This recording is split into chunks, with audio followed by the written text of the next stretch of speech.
Nous lisons au chapitre 3, verset 21, au livre de l'Apocalypse. Celui qui vaincra, je le ferai asseoir avec moi sur mon trône, comme moi j'ai vaincu, et je me suis assis avec mon Père sur son trône. Le Seigneur spécifie celui qui vaincra, comme moi aussi j'ai vaincu. Comment notre Seigneur Jésus a-t-il vaincu? Il n'a jamais vaincu le diable simplement par des miracles. Bien que le Seigneur ait accompli beaucoup de miracles durant 3 ans, le diable ne fut pas défait et vaincu simplement par les miracles. Pendant ces 3 années, le Seigneur prêcha beaucoup de sermons, mais même par ce moyen, le diable ne fut pas vaincu. Ce n'est qu'en mourant, en étant enseveli et en ressuscitant, ce n'est que de cette seule manière que le Seigneur Jésus-Christ a vaincu le diable. Prenons un exemple. Ceux qui sont musulmans croient à la naissance virginale du Seigneur Jésus.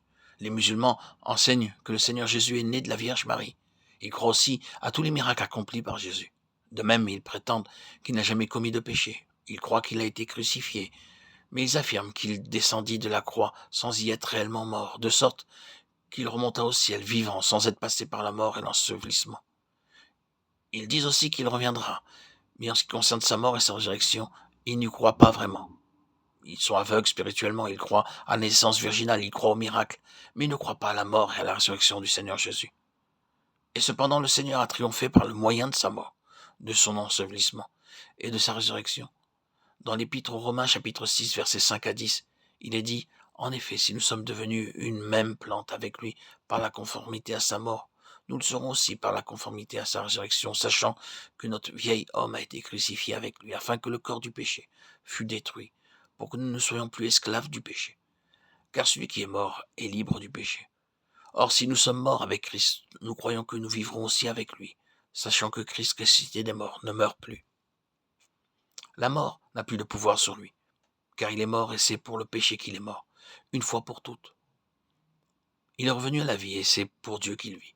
De même au verset 14, il est dit « Car le péché n'aura point de pouvoir sur vous puisque vous êtes non sous la loi, mais sous la grâce. » Ainsi, par la foi, nous nous approprions la puissance de la mort du Seigneur Jésus, qui est mort pour nos péchés. Nous nous approprions la puissance de son ensevelissement par lequel notre vieil homme est enseveli. Et nous nous approprions la puissance de sa résurrection par laquelle nous recevons la vie nouvelle. C'est seulement de cette façon que nous pouvons triompher.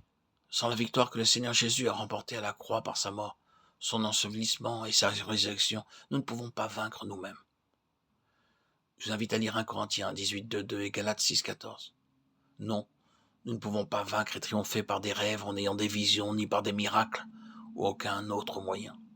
Nous triomphons en mourant de la mort du Seigneur Jésus, en nous appropriant et en proclamant la puissance de sa résurrection jour après jour. C'est ainsi que nous aboutirons sur le trône même du Seigneur Jésus. Il nous faut donc une foi vivante et ferme, comme l'or purifié, un vêtement blanc lavé dans le sang de Christ, un collier pour voir les choses plus clairement. Nous repentir lorsque le Seigneur nous reprend, avoir une oreille ouverte pour écouter la voix du Seigneur, entrer en communion avec le Seigneur, prendre la communion, l'appropriation par la foi de la victoire du Seigneur en nous appropriant la puissance de sa mort, de son ensevelissement et de sa résurrection jour après jour, sans dépendre de nos propres efforts, nous permettront d'accéder au trône. Nous parviendrons au trône, où nous régnerons avec Christ pour toujours. Que le Seigneur fasse de sa parole notre expérience.